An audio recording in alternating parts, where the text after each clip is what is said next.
नमस्कार मंडळी, श्री स्वामी समर्थ.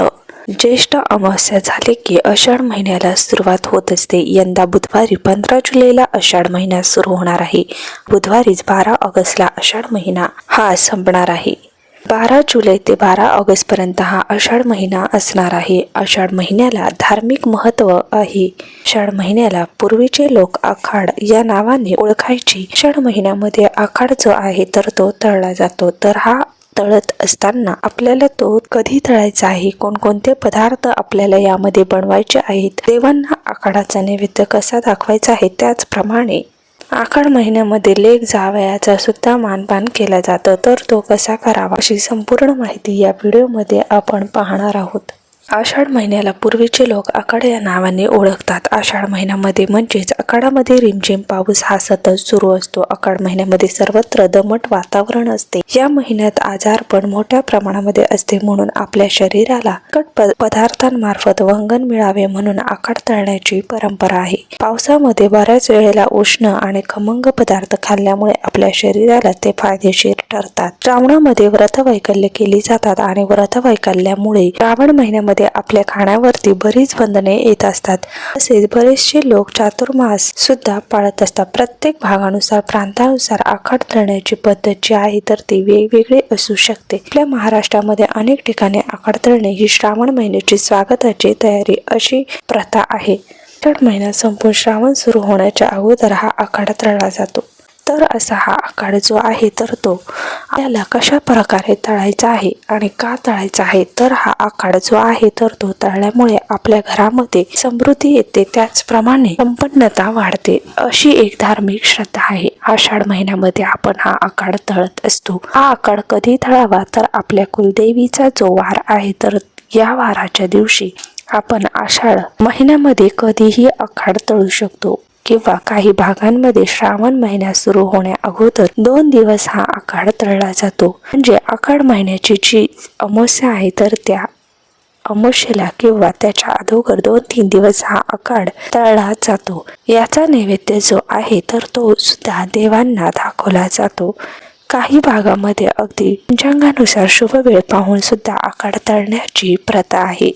आपला जसा कुलाचार आहे, आपल्या घराची जशी परंपरा आहे, प्रथा आहे, तर त्यानुसार आपल्याला आखाड हा तळायचा आहे. आखाड तळण्या अगोदर आपल्याला काय करायचं आहे, तर आपल्या घराची स्वच्छता करायची आहे. त्याचप्रमाणे आपले देवघर जे आहे तर ते सुद्धा स्वच्छ करायचं आहे. ज्या दिवशी आपण आखाड तळणार आहोत त्या दिवशी आपल्या घरामध्ये स्वच्छता असावी, आपल्या घरामध्ये सकारात्मकता असावी, सात्विक वातावरण असावे आणि आखाड तळत असताना आपलं मन प्रसन्न ठेवायचं आहे. आपल्या मनामध्ये आपल्या कुलदेवतेचं, अन्नपूर्णा देवीचं स्मरण करायचं आहे. आता आखाड तळत असताना काही गोष्टींची काळजी सुद्धा आपल्याला घ्यायची आहे. जसं की आखाड तळण्यासाठी जे काही आपण तेल, तूप वापरणार आहोत तर ते स्वच्छ असावे. यामध्ये इतर गोष्टी तळलेल्या नसाव्यात. त्याचप्रमाणे सर्वप्रथम आपल्याला गोड पदार्थ जे आहे तर ते तळायचे आहे आणि त्यानंतरच आपण इतर पदार्थ आहे तर ते तळायचे आहे. आता हे पदार्थ जेव्हा आपण तळतो तर ते एका ताटामध्ये आपल्याला व्यवस्थित मांडायचे आहे. आपल्याला देवांना नैवेद्य दाखवायचा आणि त्यानंतर आपल्याला हा आखाड जो आहे तर तो खायचा आहे. देवांना नैवेद्य दाखवताना त्यावरती तुळशीचं पान आवर्जून ठेवायचं आहे आणि गणपती बाप्पाच्या नैवेद्यामध्ये मात्र तुळशीपत्र ठेवायचं नाही, कारण तुळशी आहे तर आपण गणपतीच्या नैवेद्यामध्ये ठेवत नाही. विष्णूंना, कृष्णांना, विठ्ठलांना जो आपण नैवेद्य दाखवतो यामध्ये मात्र तुळशीपत्र आवर्जून ठेवायचा आहे. आखाड जो आहे तर तो तळत असताना यामध्ये कोणकोणते पदार्थ असावेत, परंपरेनुसार आपण ते पदार्थ करू शकतो. प्रत्येक घराचे पदार्थ बनवण्याची वेगवेगळी परंपरा असते. आता हे पदार्थ कोणकोणते आहेत, तर करंजी आहे, अनारसे आहे, त्याचप्रमाणे शंकरपाळे, चकली, शेव, चिवडा, पापडी, पुरी, गोडपुरी, कैरीचे लाडू, तर असे आपण पदार्थ जे आहेत तर ते बनवत असतो आणि याचा सर्वप्रथम देवांना नैवेद्य दाखवत असतो किंवा गव्हाच्या पिठाचा वापर करून काही पारंपरिक पदार्थ जे आहेत तर ते बनवले जातात.